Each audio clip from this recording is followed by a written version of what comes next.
Halo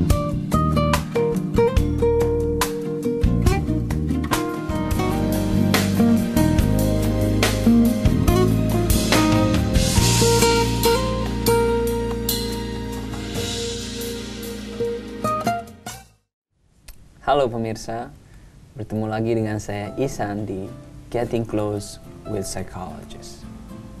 Semua orang yang hidup di dunia ini selalu mempunyai permasalahan hidup. Permasalahan hidup yang kita hadapi setiap hari memberikan dampak psikologis yang kadang cukup membekas atau bahkan kita tidak pernah lupa. Kita selalu mempunyai tekanan dari rekan kerja, teman sejawat, atau bahkan keluarga sekalipun. Hal tersebut sering kita kenal dengan stres. Kali ini, saya kedatangan seorang narasumber. Beliau seorang psikolog yang sangat banyak menangani orang-orang yang sudah mengalami stres hingga depresi sekalipun. Ibu Rani. Ya. Selamat datang Bu Rani. Selamat datang. Terima kasih sudah datang. Kelihatan stres, apa kabar? Sama-sama Mak Isan. Mbak Rani, kalau stres itu kan kayaknya setiap orang tuh selalu mengalami stres setiap hari ya. Kata stres itu sudah cukup familiar banget lah ya. Oh saya stres gitu misalkan, stres banget kenapa? Habis temennya nggak enak. Stres, banyak tugas. Stres banyak apapun. Hidup ini sebenarnya selalu stres. Betul. Nah, pengen tahu sebenarnya yang disebut stres itu apa sih sebenarnya? Oke, nah sebenarnya kalau dari yang Mas Iksan katakan tadi ya, sebenarnya sudah menggambarkan apa yang dimaksudnya stres. Stres itu adalah kondisi yang menekan dan itu melebihi kapasitas manusia untuk menghadapinya, sehingga kemampuan adaptifnya juga akan berpengaruh di situ. Gitu. Nah, apa kondisi yang menekan itu? Sebenarnya bisa dari lingkungan eksternal, tadi seperti yang disebutkan, rekan kerja, gitu ya, lingkungan ataupun dari dirinya sendiri, gitu. Jadi ada dari dirinya sendiri itu yang berkaitan adalah tipe kepribadian seseorang. Jadi ada orang yang memang memiliki kerentanan untuk mudah mengalami stres. Jadi ada orang yang memang terlahir bawaannya rentan untuk kena stres. Iya, jadi kita seperti apa? Oke. Nah, ini kita kenal sebagai tipe kepribadian ya. Gitu. Jadi ada orang yang termasuk dalam kategori tipe kepribadian A. Gitu. Jadi ada A, ada B gitu ya. Kalau yang A itu orangnya begitu ambisius gitu ya. Dia tidak bisa santai itu. Kayaknya semuanya harus dikerjakan gitu. Bahkan sekaligus dia kerjakan gitu ya. Sedangkan yang B itu orangnya lebih easy going seperti itu ya.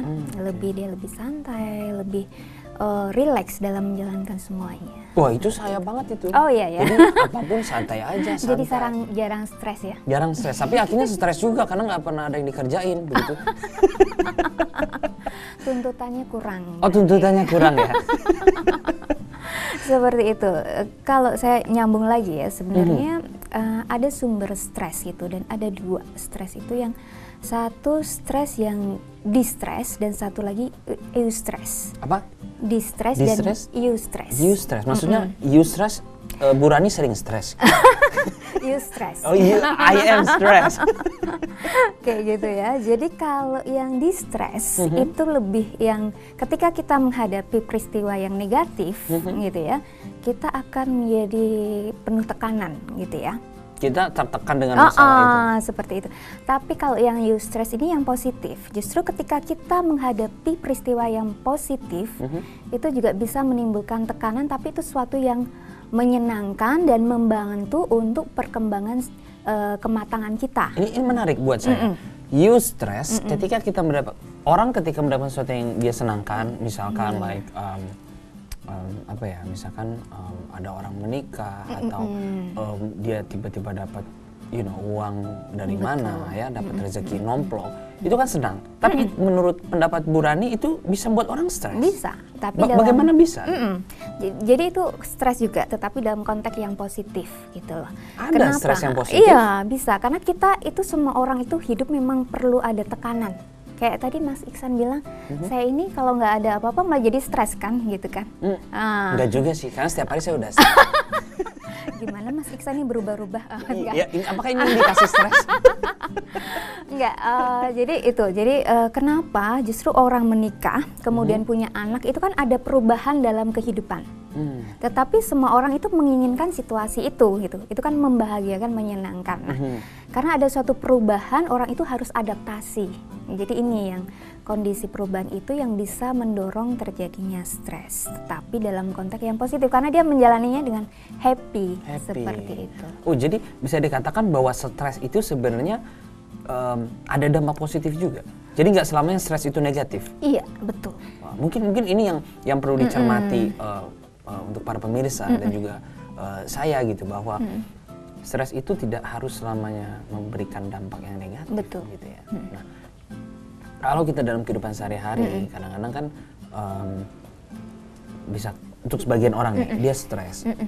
Misalkan kerjaannya sama, misalkan kamu harus melakukan si misalkan Anto lah sebut namanya, dia stres. Tapi pekerjaan yang sama dikasih kepada Budi tidak stres. Nah, ini sebenarnya kenapa? Kok bisa beda gitu? Apakah memang kerjaannya yang buat stres atau lingkungannya atau apa? Kenapa stimulus yang sama kok bisa memberikan dampak yang berbeda? Oke. Nah, tahan dulu. Oke. Saya udah semangat. Enggak, saya mau ngetes tingkat stres ibu tuh sebenarnya. Kita harus break dulu. Oke, pemirsa, jangan kemana-mana. Kita akan masih ngobrol, explore tentang stres. Mungkin Bu Rani kayaknya stres banget. Jangan kemana-mana, tetap stay di Getting Close with Psychologist.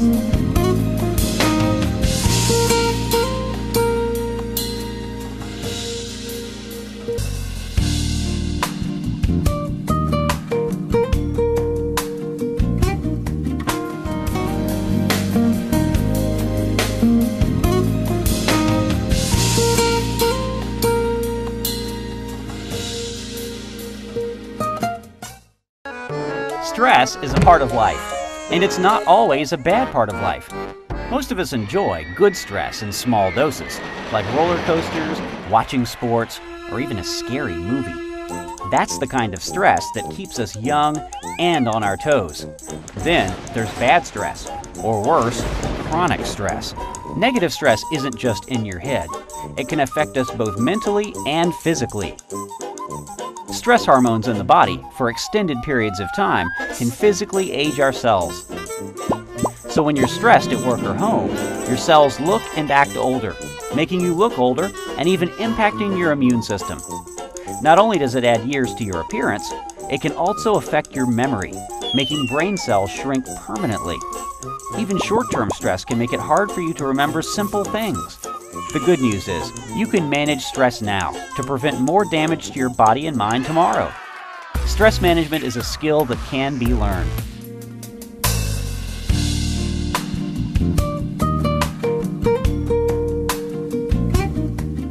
Halo pemirsa, terima kasih masih tetap menyaksikan Getting Close with Psychologist. Masih bareng saya, Isan. Kita udah lihat video barusan menggambarkan bagaimana sih sebenarnya orang yang mengalami stres. Dan juga di akhir video tersebut ada sebuah foto yang menarik sekali. Foto ini menjadi memenangi juara fotografi nasional yang berhubungan dengan tema psikologi. Bu Rani, sebelum saya ke pertanyaan nih, tadi kita lihat udah foto itu, foto itu menggambarkan orang tuh lagi duduk dan sekitarnya tuh kayaknya tuh berantakan gitu ya. Nah, apakah gambaran foto tersebut ketika kita tanya tadi ada sebuah pekerjaan A, pekerjaan ini untuk Anton itu stres, tapi buat Budi tidak. Nah, apakah foto tersebut itu mencerminkan isi kepalanya Anton pada saat itu? Bisa, gitu ya. Kenapa? Ya, karena kenapa setiap orang bisa mempersepsikan berbeda terhadap stres, itu kan tergantung pada masing-masing individu. Tadi yang Mas Iksan katakan, bagi si A itu sesuatu yang menekan si Anton ini, sedangkan si B, Budi ini tidak, gitu ya. Yaitu tergantung pada bagaimana dia memandang tugas atau pekerjaan yang dihadapinya ini. Yang satu mungkin memandangnya itu sebagai suatu tekanan, gitu ya. Yang satu sebagai suatu tantangan. Gitu. Jadi tergantung pada persepsi masing-masing gitu ya. Jadi tergantung persepsi juga ya. Gitu. Jadi nah, kemudian hal yang lain adalah bagaimana dia bisa memandang resource yang dimilikinya. Resource maksudnya apa? Iya. Keuangan? Bukan hanya itu sebenarnya, dia kemampuan yang dia miliki, apakah dengan adanya suatu tugas itu dia bisa menyelesaikannya atau tidak, apakah dia memiliki kemampuan, capability untuk menyelesaikan ataukah tidak. Mungkin si Anton merasa, aduh ini tugas yang terlalu berat buat saya tidak mampu untuk menjalankannya, gitu kan. Itu sudah menjadi suatu tekanan buat dirinya. Tetapi sedangkan si B merasa, oh ini saya mampu kok, saya menyukai bidang ini, sehingga ini menjadi suatu tantangan untuk saya selesaikan. Nah, itu kira-kira gambaran tentang resource apa yang dia miliki. Jadi gitu. resource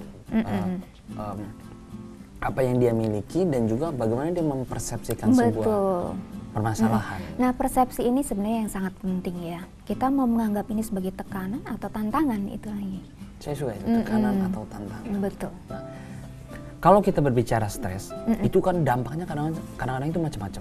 Ada saya ketemu orang dia stres, itu sampai gatal-gatal gitu. Betul. Terus ada orang stres, dia merasa wah saya jantungan nih, kayak bener-bener kayak dia sakit jantung, serangan jantung, dan macam-macam. Nah, kenapa sih kok orang stres itu kok dampaknya itu bisa sampai ke secara fisik gitu? Iya. Itu memang seperti itu. Secara psikologis gimana? Iya, memang ada keterkaitan. Jadi sebenarnya kalau ketika orang itu menghadapi tekanan yang melebihi kemampuan dia, maka sebenarnya akan ada reaksi. Ada 4. Yang pertama fisik seperti yang Mas Iksan ceritakan tadi. Kemudian ada emosi, kemudian ada kognitif, dan berikutnya adalah perilaku. Gitu ya. Kalau fisik cenderungnya jadi tadi sakit, memang fisik ya, jadi sakit kepala, sakit perut, itu kayak memang gitu. real, itu real. Karena memang ada keterkaitan antara pikiran dengan tubuh kita, ada keterkaitan antara jiwa dengan badan, seperti itu ya. Apa itu ada istilah khususnya ketika psikologi mempengaruhi kondisi Kalau fisik? yang umum itu adalah psikosomatis ya, gitu. Jadi kondisi stres mempengaruhi soma, jadi ada badannya seperti itu, gitu ya istilahnya. Kemudian tadi emosi, kita jadi deg-degan gitu kalau kita mau ujian gitu kan, kita deg-degan gitu ya. Seperti saya juga itu. deg-degan loh kalau ada cewek cantik liatin saya. Itu stres gak, Bu? Tanda-tanda, karena bisa kayak ya ibu saya liatin dapat saya itu. gini tuh saya agak deg-degan juga. Sengaja, Mas. Saya mengintimidasi. Enggak, ya itu secara emosi. Kemudian kalau secara kognitif itu tuh kita jadi nggak konsen. Kan sering ketika kita stres karena memikirkan satu hal, kemudian kita dihadapkan yang hal lain, kita jadi nggak konsen, seperti itu ya. Kemudian yang berikutnya adalah perilaku, gitu ya. Perilaku itu reaksi setiap orang juga bisa macam-macam. Nih habis menemui, kalau kita misalnya dosen ya, anak bimbingan yang luar biasa, kemudian karena kita stres, kemudian kita jadi ngerokok, misalnya kayak gitu. Terus atau ada yang makannya banyak. Nah, gitu ya. ini Bu, ini menarik. Ini saya agak double, saya nggak tahu double sword atau perempuan. Ini yang saya ada beberapa, dia stres, terus dia makan banyak. Coklat kah atau apapun yang ada di depan dia makan ya. Entah sayur belum matang juga dia makan juga. Tapi setelah makan dia naik ke atas timbangan, timbangan tidak bersahabat, berantem, naik berat badan, makin stres lagi. Nah, ini bagaimana fenomena seperti ini? Jadi dia mencoba menurunkan stres dengan makan, tapi setelah makan dia makin stres karena berat badannya naik. Bagaimana ini fenomena seperti ini kita seharusnya menangani? Iya, sebenarnya ini semua kenapa bisa terjadi karena kalau dalam stres itu sebenarnya cara penanganannya ada 2 ya. Coping stress kalau kita sebut gitu ya. Yang pertama adalah problem focus stress sama emotional focus stress gitu. Kalau problem memang kita ngelihat masalahnya apa, coba kita selesaikan gitu kan. Kita bisa diskusi dengan orang gitu ya, minta pendapat atau saran. Curhat itu termasuk cara mengurangi stres, Bu?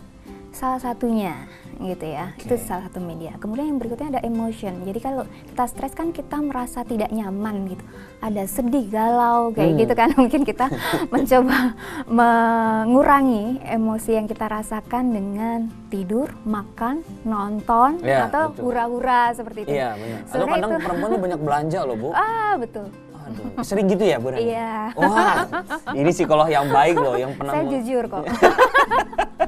Mengakui. Jadi saya suka stres gitu ya. Terus nah itu caranya seperti itu. Nah, sebenarnya kalau yang emosi itu memang hanya mengurangi apa yang ketidaknyamanan yang dirasakan, tetapi tetap masalahnya kan masih ada seperti betul. itu. Jadi satu saat mungkin kita melakukannya emotion dulu, setelah kita cukup tenang, emosi kita menjadi lebih enak, lebih positif, mungkin kita bisa berpikir jernih, kemudian kita mulai fokus problem gitu ya. Oke.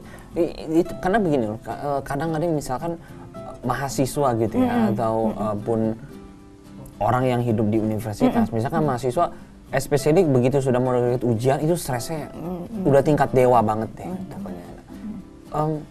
Mungkin ya bisa parah seperti itu, misalkan sampai gatal-gatal mahasiswa gitu, misalkan karena stres mau menghadapi UAS. Bisa, ya itu karena Saya mau ngobrol lebih lanjut tentang ini, tapi kita harus lihat ada yang melewati.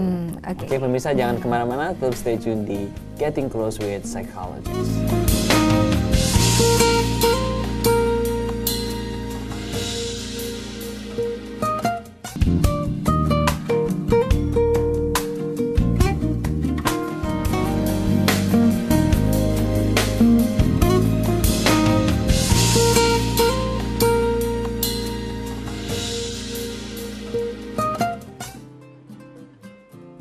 Terima kasih masih menyaksikan Getting Close with Psychologist. Masih bareng saya Ihsan. Udah nih, tadi kita ngobrol tentang mahasiswa tuh banyak yang stres kalau mau menghadapi UAS atau UTS gitu ya. Bahkan sampai gatal-gatal, ya kan. Nah, sebenarnya kalau banyak mahasiswa menghadapi stres ini mau ujian atau bahkan sampai gatal, jadi bisa dikatakan mahasiswa itu semuanya abnormal gitu. Gimana ini? Baik kan dia mengalami stres? Ya, mengalami stres kan sebenarnya satu yang wajar dan kita butuhkan dalam keseharian. Karena kalau tidak stres, tidak ada tekanan gitu ya, kita tidak akan bergerak maju gitu ya. Seperti yang saya katakan tadi kan stres ada dua, distress dan eustress. Nah, ketika itu suatu yang positif gitu ya, ada perubahan-perubahan seperti ujian, itu kan sebenarnya juga bentuk perubahan. Kalau kita mau naik tingkat kan kita harus melalui suatu tahap dulu, yaitu ujian gitu ya. Seperti itu. Nah, itu kan memang diperlukan, tetapi itu suatu yang positif. Dan memang setiap orang itu akan memiliki dampak berbeda-beda gitu ya. Misalnya secara fisik gitu. Mas Iksan dengan saya mungkin berbeda kalau istilah stres gitu ya. Mungkin Mas Iksan ke belakang terus gitu ya. Iya, saya ke belakang, keluar kemana-mana gitu, udah gak pada baik lagi sih. Gitu ya, kalau saya mungkin makan misalnya kayak gitu. Nah, setiap orang sebenarnya berbeda-beda.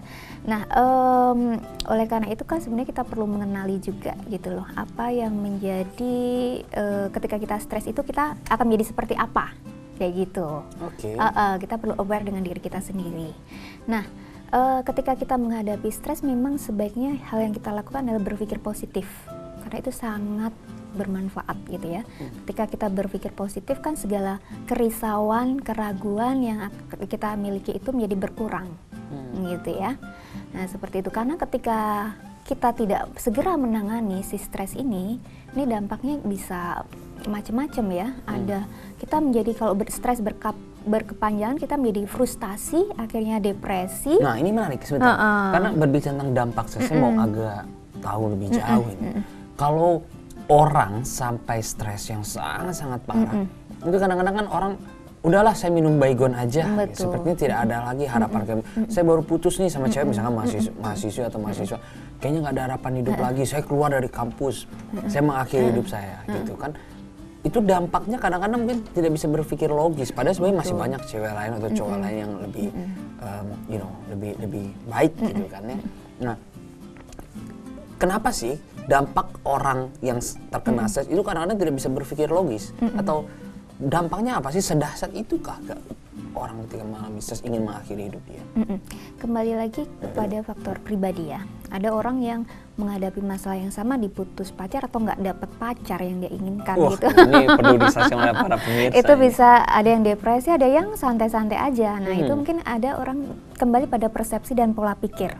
Ketika dia tidak bisa melihat, tidak memilih harapan gitu ya, berpikirnya pesimis, ya dia selalu melihat semuanya itu positif, tidak ada kesempatan lagi, segala hal seperti itu. Gitu. Nah, itu yang bisa memacu pada distorsi kognitif atau kesalahan dalam pola berpikir gitu loh. Kalau itu Wah, saya sering mengalami salah pola pikir loh, benar. Terus sudah dicek belum? Ya sejauh ini sih belum. Mungkin saya bisa nanti konseling ya. Silakan, saya terbuka. Nah, seperti itu yang bisa mengarah pada hopelessness gitu ya, tidak berpengharapan, dan akhirnya ya udah deh saya mengakhiri hidup saja, saya mati aja, habis nggak ada sih kayaknya yang bisa saya kerjakan di dunia ini gitu ya. Seperti itu. Itu yang dampak pertama. Terus yang kedua itu bisa juga menjadi perilaku yang agresif ketika stres berkepanjangan. Gitu. Orang bisa melakukan kekerasan. Iya, itu sebenarnya stres ketika aduh kayaknya kok tidak ada yang bisa membantu saya, tidak ada yang bisa saya lakukan. Akhirnya saya melakukan hal-hal yang melawan gitu ya. Untuk mengurangi stres tadi ya. Melampiaskan gitu ya sebenarnya. Nah, saya ada satu pertanyaan mungkin agak nyeleneh atau saya nggak tahu. Saya pengen tahu aja nih.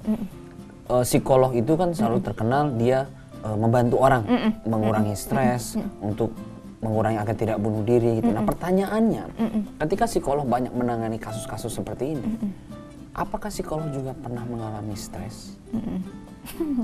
Itu pertanyaan saya. Psikolog mengalami stres juga gak sih, Bu? Iya.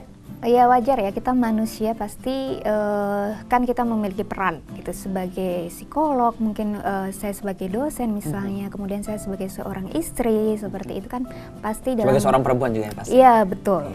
Itu pasti ada tuntutan-tuntutan dari setiap peran yang kita miliki. Nah itu sesuatu yang wajar. Tapi tips yang sebenarnya bisa kita bagikan adalah bagaimana menyeimbangkan kehidupan tersebut. Nah, gitu ya. Berbicara tips. Mungkin bisa di-sharing untuk pemirsa dan juga buat saya tentunya. Gimana sih, stres tidak bisa dihindari bukan? Nah, yang terpenting adalah bagaimana sih kita bisa menghandle stres secara efektif. Nah, mungkin bisa sharing dengan kita, ada 1-2 tips yang bisa kita sharing dalam beberapa detik ke depan. Jadi yang pertama tadi sudah saya singgung adalah mengenali diri sendiri. Jadi kenali limit atau batas yang kita miliki. Jadi di situasi apa yang kita itu kayaknya ini nggak bisa saya tangani lagi nih gitu, udah terlalu berat gitu, misalnya pekerjaan atau mungkin tugas kuliah ini kok kayaknya overload buat saya kayak gitu. Nah kita bisa mau mengenali itu dan kita mencari solusinya gitu ya. Solusinya bagaimana? Misalnya kita sharing dengan orang lain, itu sangat penting gitu, berdiskusi dengan orang lain gitu ya. Seperti itu. Kemudian yang ketiga adalah kita bisa menyeimbangkan kehidupan kita gitu. Jadi perlu ada keseimbangan antara pekerjaan, tugas dengan leisure time. Jadi nggak boleh kerja terus gitu? Tidak. Nggak boleh belajar terus gitu? Tidak. Kalau saya dulu nggak pernah belajar. Oh gitu ya, jadi kurang seimbang juga ya? Iya, jadi stres juga pas mau ujian nggak bisa. Nah seperti itu. Waduh, Bu Rani terima kasih tipsnya. Sebenarnya saya benar-benar pengen curhat abis gitu, tapi sayang waktunya terbatas, jadi kita harus akhiri dulu ngobrol-ngobrol kita kali ini. Sekali lagi terima kasih udah sharing knowledge-nya, ilmunya, dan saya yakin pasti sangat bermanfaat buat semoga para mahasiswa ataupun dosen-dosen atau siapapun yang sedang menyaksikan acara ini, sangat bermanfaat. Sekali lagi terima kasih.